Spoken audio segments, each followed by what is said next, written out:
ए, सुनो, हमारी जूती टूट गई है, क्या तुम इसे ठीक कर दोगे?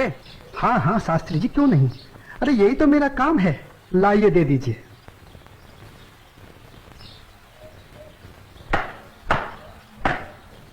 लीजिए शास्त्री जी, आपकी जूती ठीक हो गई। कितने पैसे हुए? जो मन करे दे दीजिए। ये लो। शास्त्री जी, बुरा न मानो तो एक बात पूछूं? जो पूछना है जल्दी पूछो, हमारे पास समय नहीं है। आप लोग इतनी सुबह सुबह कहाँ जा रहे हैं? आज पूर्णिमा है, इसीलिए हम सब लोग गंगा स्नान करने जा रहे हैं। गंगा माँ के चरणों में दान पुण्य करके उनका आशीर्वाद प्राप्त करेंगे। परंतु तुम ये सब क्यों पूछ रहे हो? आप लोगों को देखकर मेरे मन में ख्याल आया था कि आप लोग जरूर किसी शुभ कार्य के लिए जा रहे हैं। अगर आप लोग मेरा भी एक काम कर दें तो आपकी बड़ी मेहरबानी होगी। करने योग्य होगा तो अवश्य करेंगे। जल्दी बताओ क्या काम है? शास्त्री जी, आज बड़ा शुभ दिन है और आज के दिन मैं भी चाहता हूँ कि कुछ दान पुण्य करके गंगा माई का आशीर्वाद प्राप्त करूँ। शास्त्री जी, मेरी तरफ से ये दमड़ी गंगा माई को अर्पण कर दें तो आपकी बड़ी मेहरबानी हो। ठीक है, दे देंगे। लाओ। ये क्या बात कर रहे हैं? ज्ञानी होकर अज्ञानी जैसा काम करते हैं। क्यों, क्या हुआ? राम राम, आंखें होते हुए भी अंधों जैसी बात कर रहे हैं। ये छोटी जाति से है। अगर इसकी छुई हुई दमड़ी आपने छू ली तो आप भी अपवित्र हो जाएंगे। गंगा जी में डुबकी लगाने के बाद भी पवित्र नहीं हो पाएंगे। राम राम राम राम। हाँ, तुम ठीक कह रहे हो। सुनो, तुम अपनी दमड़ी इस पत्थर पर रख दो। जैसी आपकी आज्ञा। ओम अपवित्राय पवित्राय नमः। हाँ, अब ठीक है, अब आप इसे छू सकते हैं। ठीक है, चलो। शास्त्री जी, एक प्रार्थना और थी। आप क्या है? शास्त्री जी, अगर गंगा माई स्वयं हाथ बढ़ाकर मेरी ये भेंट स्वीकार करें तभी दीजिएगा, अन्यथा मत दीजिएगा। अगर स्वीकार करें तो बोल दीजिएगा ये तेरे भक्त रविदास ने भेजी। ठीक है भाई, हम ऐसा ही कर देंगे। चलो चलो चलो।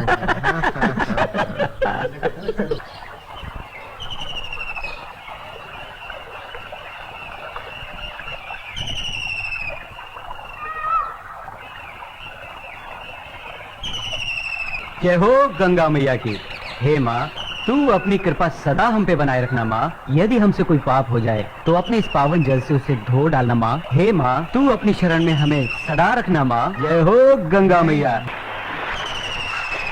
अरे मित्र, आप कुछ भूल रहे हैं। क्या? अरे वही शूद्र जिसे आपने अपनी जूती ठीक करवाई थी, उसकी दी हुई दमड़ी। अरे उसने कहा था कि स्वयं गंगा माता हाथों से स्वीकार करे तो देना, अन्यथा नहीं। पागल कहीं का। अरे भाई, याद आया याद आया। यही दमड़ी ना? हाँ हाँ हाँ। हे गंगा मैया, ये दमड़ी उस शुद्ध रविदास ने आपको भेंट करने के लिए दी है और ये भी कहा है यदि आप स्वयं अपने हाथों से इसे स्वीकार करें तो ही हम आपको दें। जय हो गंगा मैया। अरे गुरुजी, आप भी क्या उस शूद्र की बातों में आ गए? भला ऐसा भी कहीं हो सकता है कि स्वयं गंगा माँ अपने हाथों से उस शूद्र की भेंट स्वीकार करे? अरे जब हम लोग शूद्र की दी हुई चीज नहीं लेते तो ये गंगा मैया कैसे लेंगी? मैं एक काम करता हूँ, ये दमड़ी मैं अपने पास रख लेता हूँ। मेरा आने और जाने का खर्चा निकल जाएगा। आज दान और पुण्य में बहुत खर्चा हो गया है। ठीक है भाई, इस दमड़ी को तुम ही रख लो। अब चले? चलो भाइयों। ठहरो, इधर लाओ। मेरे भक्त रविदास की दी हुई भेंट मुझे दे दो। मैं अपने भक्त की भेंट स्वीकार करती हूँ। मैं अपने भक्त की भक्ति से बहुत प्रसन्न हूँ। लाओ, वो दमड़ी मुझे दे दो।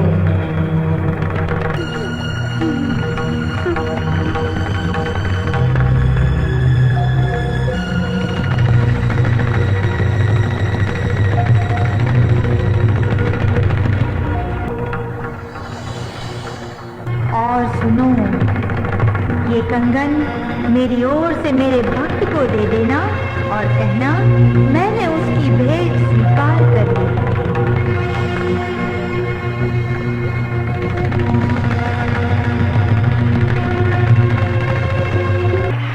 चलो भाई, चलो यहाँ से जल्दी चलो। ये मुझे लगता है ये जरूर उस शूद्र का फैलाया हुआ कोई माया जाल है। चलो।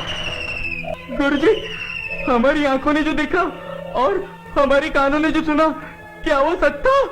वो तो एकदम सच था, किंतु ये बिल्कुल सच नहीं था कि गंगा माँ ने स्वयं अपने हाथों से उस शुद्ध रविदास की भेंट स्वीकार की।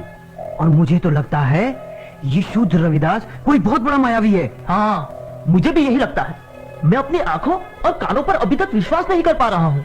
परंतु एक बात मेरी समझ में नहीं आ रही कि इस तरह के मायावी चमत्कार दिखाकर उस शूद्र रविदास को क्या प्राप्त होगा। प्रसिद्धि, हाँ हाँ प्रसिद्धि। वो यही चाहता है कि हम उसके इस माया जल को चमत्कार समझें। तो आगे की कहानी मेरी पूरी तरह से समझ में आ गई। वो शूद्र यही चाहता है कि उसके इस चमत्कार की चर्चा हम पूरे राज्य में करें, जिससे राज्य के भोले भाले लोग उसे गंगा माँ का सच्चा भक्त समझकर उसकी पूजा करने लगे। आप बिल्कुल सही कह रहे हैं। लेकिन इस कंगन का क्या करें? अरे करना क्या है, दे देते हो शूद्र को। राम राम, कैसी मूर्खों जैसी बातें कर रहे हैं। ऐसा करते हैं, इस कंगन को महाराज के पास लेके चलते हैं। वो जरूर हमें इस कंगन के बदले में उचित इनाम देंगे। हाँ, यही ठीक रहेगा। तो चलो महाराज के पास चलते हैं। लेकिन उस रविदास के बच्चे से क्या कहेंगे हम? अरे हम उसके घर के सामने से ही नहीं जाएंगे। हाँ बिल्कुल ठीक है। और वो इतना अंतर्यामी तो है नहीं। अरे उसे तो पता भी नहीं चलेगा कि गंगा माँ ने उससे देने के लिए कोई कंगन दिया भी है या नहीं। और देखो, ये कंगन गंगा माँ ने स्वयं अपने हाथों से हमें दिया है, इसलिए इस कंगन पर सिर्फ और सिर्फ हमारा अधिकार है। तो चलिए, ये तय हुआ कि कल हम सब महाराज के पास चलते हैं। और कल हम सब लोग डी बाबा वाले पेड़ के नीचे मिलते हैं। जय हो डी बाबा की। नहीं विश्वनाथ।